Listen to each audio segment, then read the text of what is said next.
Dear students, welcome to Learning Management System of GCU Lahore.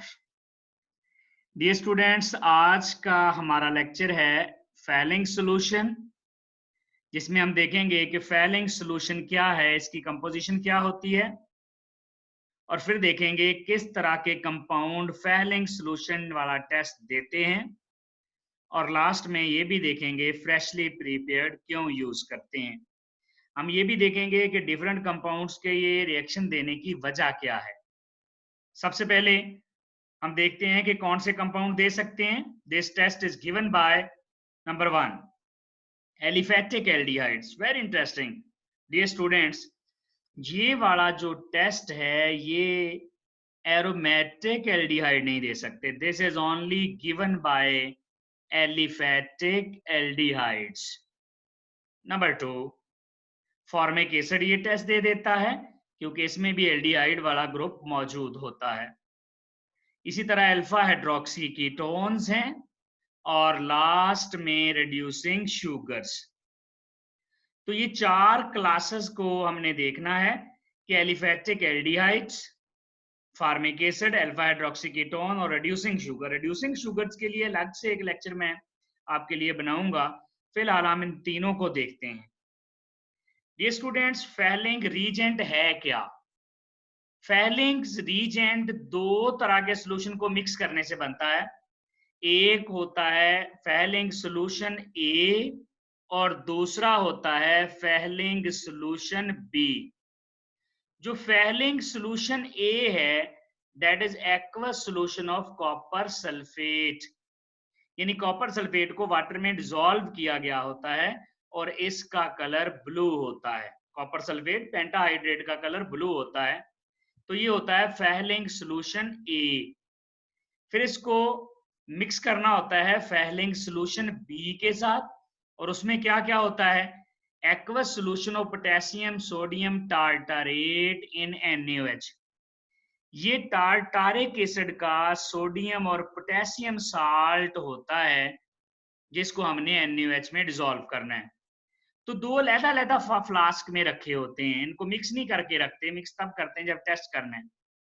एक ए flask में क्या पड़ा होता है? Aqueous solution of copper sulphate blue colour, और aqueous solution of potassium sodium tartrate in NaOH colourless solution. ये लहदा दो फ्लास्क में पड़े होते हैं, फैलिंग सॉल्यूशन ए और फैलिंग सॉल्यूशन बी। अभी हम देखेंगे कि हम इन दोनों को मिक्स करके क्यों नहीं एक ही फ्लास्क में क्यों नहीं रख देते। डियर स्टूडेंट्स, ये है हमारे पास टार्टारिक एसिड। टार्टारिक एसिड में 4 कार्बन होते हैं, 1 2 3 4। 2 कार्बोक्सिलिक ग्रुप और 2 ही हाइड्रोक्सिल ग्रुप होते हैं। This is tartaric acid. अब हमने इसका सोडियम पोटेशियम सॉल्ट बनाना है, तो एक COOH है, ये सॉल्ट बना लेगा। हम इसका सोडियम से और दूसरे वाले का पोटेशियम से बना लेते हैं। तो देखें, एक जगह सोडियम लग गया, दूसरी जगह पोटेशियम, तो ये बन गया सोडियम पोटेशियम टार्टारेट। इसका दूसरा नाम है रॉचेल साल्ट, रॉचेल सॉल्ट। तो डियर स्टूडेंट्स, आपने फैलिंग सॉल्यूशन बी में ये जो हमारे पास कॉम्प्लेक्स है, ये जो हमारे पास सॉल्ट है, रॉशेल सॉल्ट, सोडियम पोटेशियम टार्टारेट, इसको NaOH में डिसॉल्व करके रखा होता है। नेक्स्ट है फैलिंग्स रीजेंट में, ये जब कॉपर सल्फेट और इन दोनों को मिक्स करते हैं, अगर हम कॉपर सल्फेट जो फैलिंग सॉल्यूशन ए है, फैलिंग सॉल्यूशन ए को मिक्स कर दें फैलिंग सॉल्यूशन बी से। फैलिंग सॉल्यूशन ए क्या है? कॉपर सल्फेट का एक्वस सॉल्यूशन, और फैलिंग सॉल्यूशन बी क्या है? सोडियम पोटेशियम टार्टारेट का सॉल्यूशन है NaOH में। तो ये कॉम्प्लेक्स बन जाता है। ये जो टार्टारिक एसिड के OH ग्रुप होते हैं, वो इसके साथ कोऑर्डिनेट कवलेंट बॉन्ड बना लेते हैं। यानी यहाँ पर ये जो टार्टारिक एसिड है, ये बाइडेंटेट लिगेंड है, इधर से भी और इधर से भी। इस तरह इसको 4 जगह से इलेक्ट्रॉन दिए जा रहे हैं। एक्चुअली ये जब मिक्स होके ये वाला कॉम्प्लेक्स बनाते हैं, तो ये कॉम्प्लेक्स को हम कहते हैं फैलिंग्स रीजेंट। इसका कलर कैसा होता है, ये कम्प्लेक्स है रॉशेल सॉल्ट का विद कॉपर। कलर इसका जो है हमारे पास ब्लू होता है और ये ऑक्सीडाइजिंग एजेंट है, वीक ऑक्सीडाइजिंग एजेंट है ये वाला भी, ये इसका कलर है ब्लू वाला। अब हम इनको मिक्स नहीं करके रखते, जब हमने रिएक्शन करवाना होता है, टेस्ट करना होता है, तभी मिक्स करते हैं। अगर हम इनको पहले से मिक्स कर देंगे तो ये कॉपर हाइड्रोक्साइड बन जाएगा। जैसा कि देखें, आपने रॉशेल सॉल्ट क्यों डाला इसमें, क्योंकि कॉपर सल्फेट और NaOH आपस में मिलेंगे और हमारे पास कॉपर हाइड्रोक्साइड के ग्रीनिश ब्लू प्रेसिपिटेट नीचे बैठ जाएंगे। तो हम चाहते हैं ये कॉपर सॉल्यूशन में रहे, क्योंकि कॉपर ने ही तो टेस्ट देना है, इसी से तो हमने आइडेंटिफाई करना है, तो ये नीचे प्रेसिपिटेट आउट नहीं होना चाहिए। तो हम क्या करते हैं, हम इन दोनों को ऐसे डायरेक्ट मिक्स नहीं करते, बल्कि हम रॉशेल सॉल्ट यूज कर लेते हैं, जो कि इसके साथ सॉल्युबल कम्प्लेक्स बना लेता है, जो हमने अभी देखा, वो जो दोनों तरफ से कोऑर्डिनेट कोवेलेंट बॉन्ड बन के इसका कम्प्लेक्स बन जाता है, जो वाटर सॉल्युबल है। अब ये कॉपर हमारे लिए अवेलेबल रहेंगे। अगर आप ये रॉशेल सॉल्ट यूज नहीं करेंगे तो NaOH और कॉपर सल्फेट मिलेंगे और कॉपर हाइड्रोक्साइड नीचे बैठ जाएगा। कॉपर जब नीचे बैठ जाएगा तो कॉपर ने ही तो टेस्ट देना था, कॉपर ने ही तो रिड्यूस होना है, कॉपर ही तो ऑक्सीडाइजिंग एजेंट है, ये इलेक्ट्रोकेमिकल सीरीज में काफी नीचे है। यही तो ऑक्सीडाइजिंग एजेंट है जो ऑक्सीडाइज करके खुद रिड्यूस होगा, और अगर ये प्रेसिपिटेट आउट हो गया तो फिर इसकी ऑक्सीडाइज करने की टेंडेंसी खत्म हो जाएगी। डियर स्टूडेंट्स, हम इसको फ्रेशली मिक्स क्यों करते हैं, उसी वक्त ही मिक्स क्यों करते हैं जब चाहिए होता है, मिक्स करके क्यों नहीं रख लेते, इसलिए कि ये पड़े पड़े कॉपर हाइड्रोक्साइड में चेंज हो जाता है।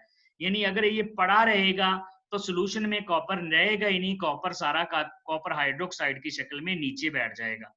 हमें सोल्यूशन में कॉपर चाहिए है जिसने ऑक्सीडाइजिंग एजेंट का काम करना है। तो इसलिए हम दोनों सोल्यूशन, फैलिंग सोल्यूशन A और B को तभी मिक्स करते हैं जब टेस्ट करवाना होता है। डियर स्टूडेंट्स, अब देखते हैं टेस्ट। एल्डिहाइड, सबसे पहले कॉपर हमें चाहिए, सिर्फ कॉपर, क्योंकि कॉपर ऑक्सीडाइजिंग एजेंट है। मैंने बाकी कम्प्लेक्स शो नहीं किया for the sake of convenience, ये एक्चुअली कम्प्लेक्स है रॉशेल सॉल्ट के साथ। तो ये कॉपर 2+ ऑक्सीडाइजिंग एजेंट है, ये दूसरों को ऑक्सीडाइज करके खुद रिड्यूस होता है। मीडिया हम कौन सा यूज करते हैं, अल्कलाइन, क्योंकि हमने रॉशेल सॉल्ट जो है वो अल्कली में डिसॉल्व किया होता है। ये हमारे पास एल्डिहाइड है। एल्डिहाइड में देखिए एक ही ऑक्सीजन है, अगर ऑक्सीजन ज्यादा हो जाए तो इसका मतलब इसकी ऑक्सीडेशन हो गई। इसमें कार्बन और ऑक्सीजन के बांड 2 हैं, अगर कार्बन ऑक्सीजन बांड बढ़ जाए तब भी ऑक्सीडेशन होगी। कार्बन हाइड्रोजन बांड 1 है, अगर कार्बन हाइड्रोजन बांड खत्म हो जाए तब भी ऑक्सीडेशन होगी। तो जब हम दोनों को मिक्स करते हैं, ये फैलिंग सॉल्यूशन है और ये वाला एल्डिहाइड है, तो एल्डिहाइड ऑक्सीडाइज हो जाता है।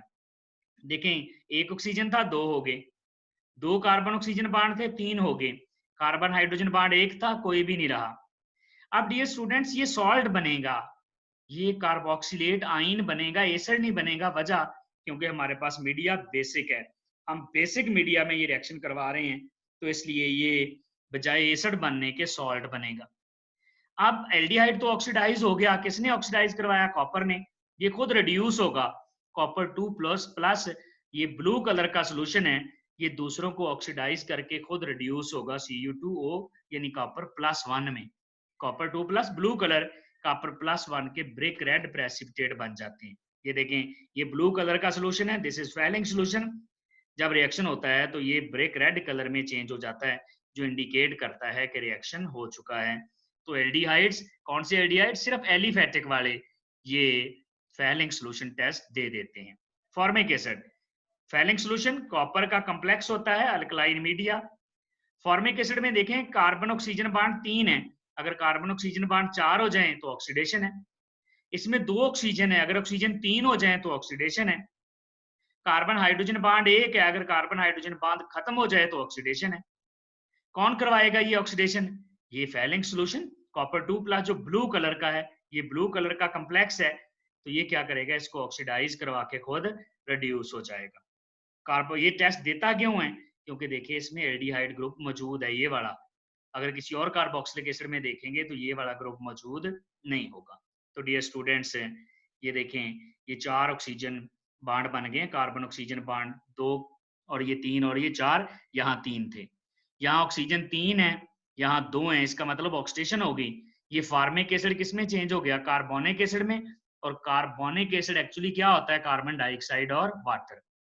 ये दूसरों को ऑक्सीडाइज करेगा तो खुद रिड्यूस होके ब्रिक रेड कलर के प्रेसिपिटेट बना देगा, जो कि इंडिकेशन है कि formic acid Fehling solution test दे देता है।